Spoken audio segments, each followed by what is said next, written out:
Ispatan ng netizen sina Kim Chiu at Paolo Abilino na magkasama sa airport papuntang Europe.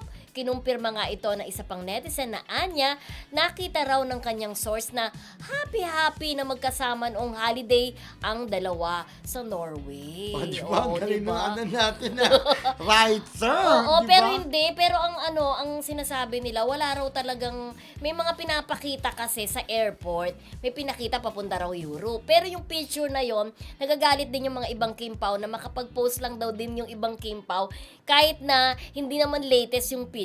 Kasi may isa namang nag-post doon na papunta raw ng Europe, pero yung picture na yon, yun yung picture nila papuntang Cebu. Oh, pero, sa Alibay. tapos yun nga, meron nga sinasabi pa rin ng Oo. iba na ito daw ay lumang picture Lumang na. picture, oo. Pero syempre iba, natutuwa naman kung talagang nasa ano sila. Kasi may mga istong-istong na Oo. dun sa nagpakuha si Kim. Tapos ang Nahalatang sabi niya, AI naman daw yung ibang Diba? picture na nasa snow sila, tapos super clear yung picture. Yun na nga, matagal na daw yung Oo. ibang picture. Yun Yung nga eh. magkahawak silang kamay na Oo. papap.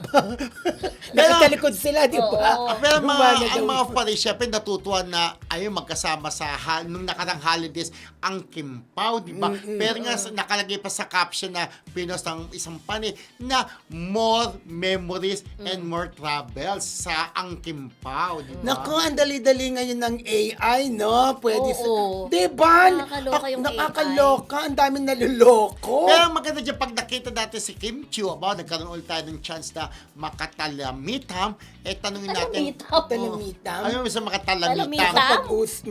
Makausap, di ba? Oo. Ibig sabihin, matanong natin siya kung saan ba sila talaga hindi nga nag-celebrate ng umaang. holidays. Pero Ayun ako, nga yung ito ha, mapaamin, ah. ako sigurado ako, kaya Oo. hindi sa Norway or Ah. kaano pa, nagkasama yan noong holiday season. For sure. Yun, At yun. ang Oh. tanong, ano kayang gift nila sa isa't isa? Yun ang gusto natin. Pero ako malaman, di ba? parang sa akin ng opinion, di ba? Kasi may mga lumabas din na New York daw.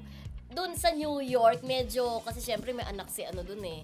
Si Paolo, Si di ba? Paolo. And alam naman natin yung holiday season is very important sa mag-ama, mag-ina, Mm-mm. mga ganon, di ba? Parang feeling ko may possibility pa Sa yun. New Na York. dumalaw. Na dumalaw sa New York. Tapos, Syempre, anak sinama ni niya Paolo yun eh, di ba? Tapos sinama si Kim Chiu. Pwede. Actually, si Kim Chiu, di ba, Oo. namit niya na yung anak ni Paolo? Ni Paolo. Hindi yun, nagpunta sila sa ano, Pero yung hindi dumalo nga kay Chris kinonfirm yun Aquino. eh. Wala nga picture yun eh. Pero di ba yun yung Oo. sinasabi, di ba, Oo. na nagpunta doon, dinalo si Chris Aquino, pinakilala na ni Paulo Oo. itong Pero si wala Kim nga San. lumabas kasi na Wala. resibo eh. Mm. Katulad Kaya- nung sinasabi nilang nagpunta ng Europe, yung mga resibo naman na ipinapakita nila, mga lumang pictures Pero naman. minsan, hindi natin alam kasi lumilitaw ang Oo. Norway. Di ba sabi nga, kung may ano, May usok, may may apoy, apoy. di ba? Naalala niyo, Bakit di ba? nababanggit ang Oo, Norway? naalala niyo nung May, di ba, nung birthday ni Paolo, di ba, biglang nawala rin sila.